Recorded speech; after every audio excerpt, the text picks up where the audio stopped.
Hi friends, welcome to my channel Praji's kitchen. ഇന്ന് നമുക്ക് ഒരു പരിപ്പ് വട ഉണ്ടാക്കാം. പരിപ്പ് 2 മണിക്കൂർ മുമ്പൊന്ന് വെള്ളത്തിലിട്ട് കുതിർത്ത് വെച്ചിരിക്കുകയാണ്.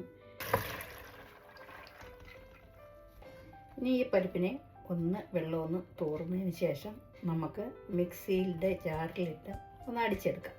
വെള്ളമൊക്കെ തോർന്നിട്ടുണ്ട്, അത് മതി. ചെറിയൊരു കൃപ്പമൊക്കെ ഇരുന്നോട്ടെ.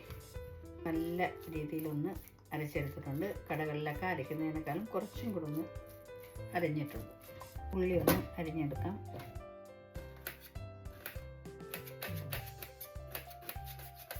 ഉള്ളിയും ഇഞ്ചിയും റെഡിയായിട്ടുണ്ട്. ഇനി ഞാൻ അതിൻ്റെ കൂടെ ഒരു 4-5 പച്ചമുളകും കൂടെ ഇട്ട് കൊടുക്കുകയാണ്.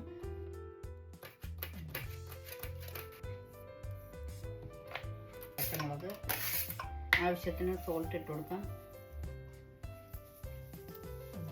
മുളക് പൊടി 2 ടീസ്പൂൺ ഇടുന്നുള്ളൂ, കാരണം പച്ചമുളകിന് കുറച്ച് എരിവൊക്കെ ഉണ്ട്. ഇനി അതിൻ്റെ കൂടെ കുറച്ച് കായപ്പൊടി കൂടെയാണ് അത് ഇട്ട് കൊടുക്കാം. പിന്നെ ടേസ്റ്റ് കുറച്ചും കൂടെ ഒന്ന് കിട്ടുന്നതിന് വേണ്ടി ഞാൻ ഇതിലേക്ക് 1 ടീസ്പൂൺ ശർക്കരപ്പൊടിയാണ് ഇട്ട് കൊടുക്കുന്നത്. നല്ലതുപോലെ ഒന്ന് മിക്സ് ചെയ്തെടുക്കാം. മിക്സ് ചെയ്തെടുത്തതിന് ശേഷം നമുക്ക് എരിവും ഒക്കെ ഒന്ന് ചെക്ക് ചെയ്യാം. ഞാൻ 2-3 മിനിറ്റ് ഒന്ന് ഇങ്ങനെ ഇരിക്കട്ടെ.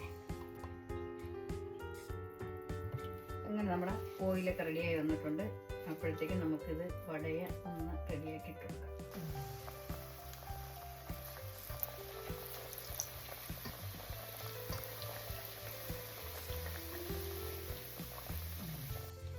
അങ്ങനെ നമ്മുടെ പരിപ്പ് വട റെഡിയായിട്ടുണ്ട്. അടിപൊളി ടേസ്റ്റ് ആയിട്ടുണ്ട്. ഞാൻ കഴിച്ചു നോക്കി.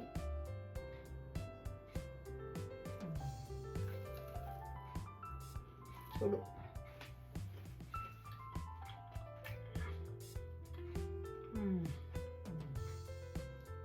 അടിപൊളി ടേസ്റ്റ് ആയിട്ടുണ്ട്. നല്ല ടേസ്റ്റ് ആയിട്ടുണ്ട്. എരിവ് പരുവത്തിനുണ്ട്. ഉപ്പും എല്ലാം നല്ല കറക്റ്റ് ആയിട്ടുണ്ട്.